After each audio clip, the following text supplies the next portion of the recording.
यह सुनकर और मन में राम जी की बड़ी सौगंध को विचार कर मंदबुद्धि कैकई हंसती हुई उठी और गहने पहनने लगी, मानो कोई भीलनी मृग को देखकर फंदा तैयार कर रही हो। अपने जी में कैकई की सुहृद जानकर राजा दशरथ जी प्रेम से पुलकित होकर कोमल और सुंदर वाणी से फिर बोले, हे भामिनी, तेरा मन चीता हो गया। नगर में घर घर आनंद के बधावे बज रहे हैं। मैं कल ही राम को युवराज पद दे रहा हूँ, इसलिए हे सुनैनी, तुम मंगल साज सज कर तू मंगल साज सज। यह सुनते ही उसका कठोर हृदय दयक उठा, जैसे पका हुआ बाल तोड़ छू गया हो।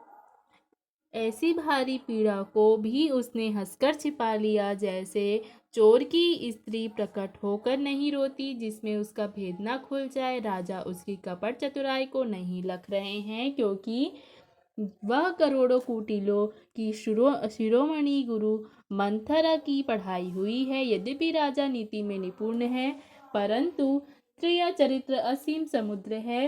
फिर वह कपटयुक्त प्रेम बढ़ाकर, ऊपर से प्रेम दिखाकर, नेत्र और मुंह मोड़कर हंसती हुई बोली, हे प्रियतम, आप मांग मांग तो कहा करते हैं, पर देते लेते कभी कुछ भी नहीं। आपने 2 वरदान देने को कहा था, उनके भी मिलने में संदेह है। राजा ने हंसकर कहा कि अब मैं तुम्हारा मर्म अर्थात मतलब समझा। मान करना तुम्हें परम प्रिय है। तुम उन वरों को थाती अर्थात धरोहर रखकर फिर कभी मांगा ही नहीं, और मेरा भूलने का स्वभाव होने से मुझे भी वह प्रसंग याद ही नहीं रहा। मुझे झूठ मूठ दोष मत दो, चाहे 2 के बदले 4 मांग लो। रघुकुल में सदा से यह रीति चली आई है कि प्राण भले ही चले जाए पर वचन नहीं जाता। असत्य के समान पापों का समूह भी नहीं है। क्या करोड़ों घुंचियां मिलकर भी कहीं पहाड़ के समान हो सकती हैं? सत्य ही असत्य उत्तम सुकृतों अर्थात पुण्यों की जड़ है। यह बात वेद पुराणों में प्रसिद्ध है और मनु जी ने भी यही कहा है। उस पर मेरे द्वारा श्री राम जी की शपथ करने में आ गई, अर्थात मुंह से निकल पड़ी। श्री रघुनाथ जी मेरे सुकृत अर्थात पुण्य और स्नेह की सीमा है। इस प्रकार बात पक्की करा के दुर्बुद्धि कैकई हंसकर बोली, मानो उसने कुमत अर्थात बुरे विचार रूपी दुष्ट पक्षी को छोड़ने के लिए उसकी कुल्ही अर्थात आंखों पर ही टोपी खोल दी। राजा का मनोरथ सुंदर वन है, सुख सुंदर पक्षियों का समुदाय है, उस पर भीलनी की तरह कैकई अपना वजन रूपी भयंकर बाज छोड़ना चाहती है। मांसपरायण 13वां विश्राम।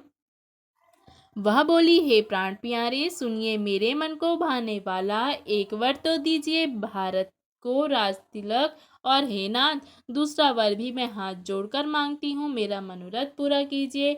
तपस्वियों के रूप में विशेष उदासीन भाव से राज्य और कुटुंब आदि की ओर से भली भांति उदासीन होकर विरक्त मुनियों की भांति राम 14 वर्ष तक वन में निवास करे। कई के कोमल विनय युक्त वचन सुनकर राजा के हृदय में ऐसा शोक हुआ, जैसे चंद्रमा की किरणों के स्पर्श से चकवा विकल हो जाता है। राजा सहम गए, उनसे कुछ कहते ना बना। जैसे बाज वन में बटेर पर झपटा हो, राजा का रंग बिल्कुल उड़ गया, जैसे ताड़ के पेड़ को बिजली ने मारा हो। जैसे ताड़ के पेड़ पर बिजली गिरने से वह झुलस कर बदरंगा हो जाता है, वही हाल राजा का हुआ। माथे पर हाथ रखकर दोनों नेत्र बंद करके राजा ऐसे सोच विचार करने लगे, जैसे साक्षात सोच ही शरीर धारण कर सोच कर रहा हो।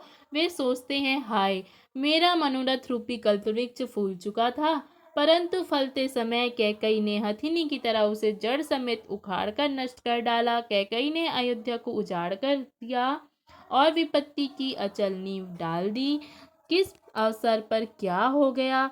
स्त्री का विश्वास करके मैं वैसे ही मारा गया, जैसे योग की सिद्धि रूपी फल मिलने के समय योगी को अविद्या नष्ट कर देती है। इस प्रकार राजा मन ही मन झींक रहे हैं। राजा का ऐसा बुरा हाल देखकर दुर्बुद्धि कैकई मन में बुरी तरह से क्रोधित हुई और बोली, क्या भरत आपके पुत्र नहीं है? क्या मुझे आप दाम देकर खरीद लाए हैं? क्या मैं आपकी विवाहिता पत्नी नहीं हूँ, जो मेरा वचन सुनते ही आपको बाढ़ सा लगा? तो आप सोच समझ कर बात क्यों नहीं करते? उत्तर दीजिए, हाँ कीजिए, नहीं तो ना ही कर दीजिए। आप रघुवंश में सत्य प्रतिज्ञा वाले प्रसिद्ध हैं। आपने ही वर देने को कहा था, भले ही ना दीजिए। सत्य को छोड़कर सत्य को छोड़ दीजिए और जगत में आप यश लीजिए। सत्य की बड़ी सराहना करके वर देने को कहा था, समझा था कि यह चबेना ही मांग लेगी। राजा श्रीबी, दधीची और बलि ने जो कुछ कहा था, शरीर और धन त्याग कर भी उन्होंने अपने वचन की प्रतिज्ञा को निभाया। कैकई बहुत ही कड़वे वचन कह रही है, मानो जले पर नमक छिड़क रही हो। धर्म की धुरी को धारण करने वाले राजा दशरथ ने धीरज धरकर नेत्र खोले और सिर धुनकर तथा लंबी सांसें लेकर इस प्रकार कहा कि उसने मुझे बड़ी कठोरता से मारा, अर्थात ऐसा कठिन परिस्थिति उत्पन्न कर दी जिससे बच निकलना कठिन हो गया। प्रचंड क्रोध से जलती हुई कैकई सामने इस प्रकार दिखाई पड़ी जैसी क्रोध रूपी तलवार नंगी अर्थात म्यान से बाहर खड़ी हो।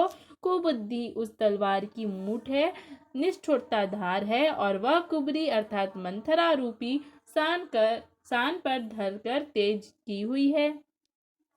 राजा ने देखा कि यह तलवार बड़ी ही भयानक और कठोर है और सोचा, क्या सत्य ही यह मेरा जीवन लेगी? राजा अपनी छाती कड़ी करके बहुत ही नम्रता के साथ उसे अर्थात कैकई को प्रिय लगने वाली वाणी बोले, हे प्रिय, हे भीरु, विश्वास और प्रेम को नष्ट करके ऐसे बुरे किस्म के वचन कैसे कह रही हो? मेरे तो भरत और रामचंद्र दो आंखें हैं, यह मैं शंकर जी को साक्षी देकर सत्य कहता हूँ। मैं अवश्य सुबह ही दूध भेजूंगा। दोनों भाई भरत शत्रुघ्न सुनते ही तुरंत आ जाएंगे। अच्छा दिन शोधवाकर सब तैयारी करके डंका बजवाकर मैं भरत को राज्य दे दूंगा। राम को राज्य का लालच नहीं है और भरत पर उनका बड़ा ही प्रेम है। मैं ही अपने मन में बड़े छोटे का विचार करके राजनीति का पालन कर रहा था। राम की 100 बार सौगंध खाकर मैं स्वभाव से ही कहता हूँ कि राम की माता कौशल्या ने इस विषय में मुझसे कभी कुछ नहीं कहा। अवश्य मैंने तुमसे बिना पूछे यह सब किया, इसी से मेरा मनोरथ खाली गया। अब क्रोध छोड़ दे और मंगल साथ सच, कुछ ही दिनों बाद भरत युवराज हो जाएगा। एक ही बात का मुझे दुख लगा कि तूने दूसरा वरदान बड़ी अड़चन का मांगा। उसकी आँच से अब भी मेरा हृदय जल रहा है। यह दिल लगी में, क्रोध में अथवा सचमुच ही वास्तव में सच्चा है?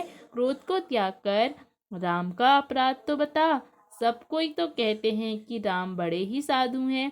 तू स्वयं भी राम की स्तुति करती है और उन पर स्नेह किया करती थी। अब यह सुनकर मुझे संदेह हो गया कि तुम्हारी प्रशंसा और स्नेह कहीं झूठे तो न थे। जिसका स्वभाव शत्रु को भी अनुकूल है, वह माता के प्रतिकूल आचरण क्यों करेगा? हे प्रिय, हंसी और क्रोध छोड़कर और विवेक अर्थात उचित अनुचित विचार कर वर मांग, जिससे अब मैं नेत्र भरकर भरत का राज्याभिषेक देख सकूं। मछली चाहे बिना पानी के जीती रहे और सांप भी चाहे बिना मणि के दीन दुखी होकर जीता रहे, परंतु मैं स्वभाव से ही कहता हूँ, मन में जरा भी छल रखकर नहीं कि मेरा जीवन राम के बिना नहीं है। हे चतुर प्रिय, जी में समझ देख, मेरा जीवन श्री राम के दर्शन के अधीन है। राम के कोमल वचन सुनकर दुर्बुद्धि कैकई अत्यंत जल रही है, जैसे अग्नि में घी की आहुतियां पड़ रही है। कैकई कहती है, आप करोड़ों उपाय क्यों ना करें, यहाँ आपको माया अर्थात चालबाजी नहीं लगेगी। या तो मैंने जो मांगा है सो दीजिए, नहीं तो ना ही करके अपयश लीजिए। मुझे प्रपंच अर्थात बखेड़े नहीं सुहाते। राम साधु है, आप सयाने साधु हैं और राम की माता भी भली है। मैंने सबको पहचान लिया है। कौशल्या ने मेरा जैसा भला चाहा है, मैं भी साका करके अर्थात याद रखने योग्य उन्हें वैसा ही फल दूंगी। सुबह होते ही मुनि का रूप धारण कर यदि राम वन को नहीं जाते तो हे राजन, मन में निश्चय समझ लीजिए कि मेरा मरना होगा और आपका अपयश। ऐसा कहकर कुटिल कैकई उठ खड़ी हुई। जैसे क्रोध की नदी उमड़ी हो। वह नदी पाप रूपी पहाड़ से प्रकट हुई और क्रोध रूपी जल से भरी है, देखी नहीं जाती। दोनों वरदान उस नदी के दो किनारे हैं। कैकई का कठिन हठ ही उसका तीव्र धारा है और कुबरी अर्थात मंथरा के वचनों की प्रेरणा ही भंवर है। यह क्रोध रूपी नदी राजा दशरथ रूपी वृक्ष को जड़ मूल से ढहाती हुई विपत्ति रूपी समुद्र की ओर सीधी चली जाती है। राजा ने समझ लिया कि बात सचमुच वास्तव में सच्ची है। स्त्री के बहाने मेरी मृत्यु ही सिर पर नाच रही है। तदंतर राजा ने कैकई के चरण पकड़कर उसे बिठाकर विनती की कि तू सूर्यकुल रूपी वृक्ष के लिए कुल्हाड़ी मत बन। तू मेरा मस्तक मांग ले, मैं तुझे अभी दे दूं, पर राम के विरह में मुझे मत मार। जिस किसी प्रकार से हो तू राम को रख ले, नहीं तो जन्म भर तेरी छाती जलेगी। राजा ने देखा कि रोग असाध्य है। तब वे अत्यंत आर्तवाणी से हाँ राम, हाँ राम, हाँ रघुनाथ कहते हुए सिर पीटकर जमीन पर गिर पड़े। राजा व्याकुल हो गए। उसका शरीर शिथिल पड़ गया, जैसे कि हथिनी ने कल्प वृक्ष को उखाड़ फेंका हो। कंठ सूख गया, मुख से बात नहीं निकलती, मानो पानी के बिना पहीना नामक मछली तड़प रही हो। कैकई फिर कड़वे वचन और कठोर वचन बोली, जैसे घाव में जहर भर रही हो। कहती है, जो अंत में ऐसा ही करना था तो आपने मांग मांग किस बल पर कहा था?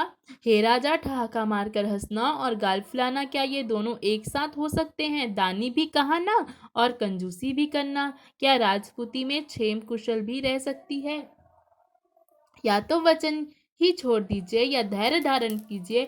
यो असहाय स्त्री की भांति रोइए पीटिए नहीं। सत्यव्रती के लिए तो शरीर, स्त्री, पुत्र, घर, धन और पृथ्वी सब तिनके के बराबर कहे गए हैं।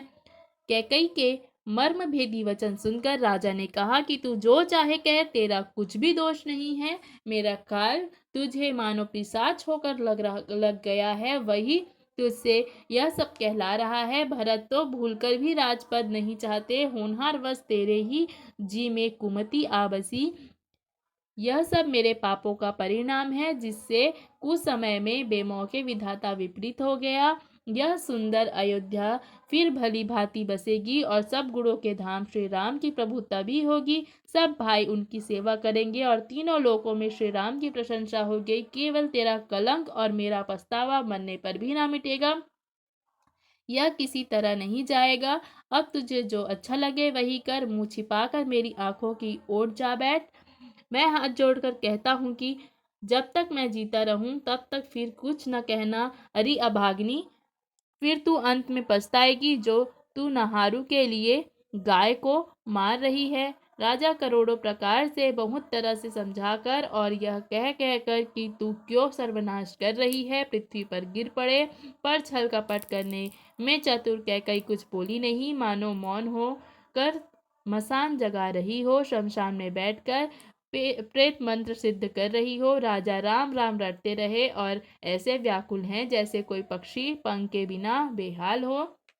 वे अपने हृदय में मनाते हैं कि सुबह ना हो और कोई जाकर श्री रामचंद्र जी से यह बात ना कहे, हे रघुकुल के गुरु सूर्य भगवान, आप अपना उदय ना करें। अयोध्या को बेहाल देखकर आपके हृदय में बड़ी पीड़ा होगी। राजा की प्रीति और कैकेयी की निष्ठुरता दोनों को ब्रह्मा ने सीमा तक रचकर बनाया है। विलाप करते करते ही राजा को सवेरा हो गया। राजद्वार पर वीणा बांसुरी और शंख की ध्वनि होने लगी।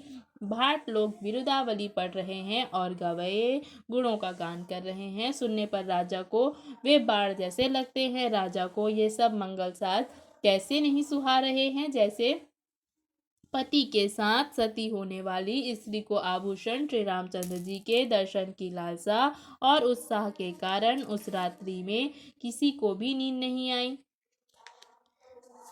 राजद्वार पर सभी मंत्रियों और सेवकों की भीड़ लगी है। वे सब सूर्य को उदय हुआ देखकर कहते हैं कि ऐसा कौन सा विशेष कारण है कि अवधपति दशरथ जी अभी तक नहीं जागे। राजा रोज की रात के पिछले पहर जाग जाया करते हैं, किंतु आज हमें बड़ा आश्चर्य हो रहा है। हे सुमंत्र, जाओ, जाकर राजा को जगाओ, उनकी आज्ञा पाकर हम सब काम करें। तब सुमंत्र रावले अर्थात राजमहल में गए, पर महल को भयानक देखकर वे जाते हुए डर रहे हैं। ऐसा लगता